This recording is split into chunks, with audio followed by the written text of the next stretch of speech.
May pumasok na customer dito sa Door Doctor Garage. Ang sasakyan niya ay isang Geely Coolray at ang problema ay power window sa harap na kaliwa. Sa totoo lang mga boss, aaminin ko, first time ko magbukas ng ganitong klaseng sasakyan. At sa tagal ko na sa serbisyo ng pag-aayos ng power window, ngayon lang ako nakapagbaklas ng door panel ng Geely Coolray kasi dito sa atin, bihira pa talaga ang ganitong sasakyan.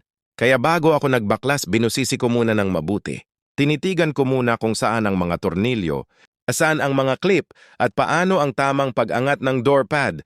Kasi sa ganitong klaseng sasakyan, isang maling galaw lang, kahit kompleto ka pa sa tools, kahit plastic tools pa ang gamit mo, pwedeng mabasag ang mga clip o mismong door pad. Aaminin ko rin mga boss, natagalan talaga ako bago ko nabuksan. Hindi ko minadali.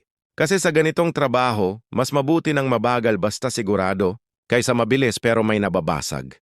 Pero sa awa ng Diyos, nabuksan ko siya ng maayos at walang nabasag kahit isa. Kaya sa video na ito, ipapakita ko kung ano ang mga dapat baklasin para makatulong din sa iba na may ganitong sasakyan.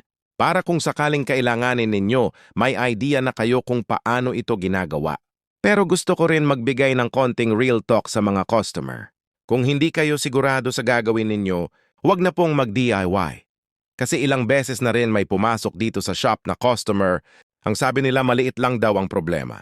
Pero dahil sinubukan nilang ayusin ng sila lang, lalo pang lumala ang sira. Minsan connection lang sana, minsan switch lang sana, pero dahil sa maling baklas o maling galaw, nadadagdagan ang sira at lalo pang lumalaki ang gastos.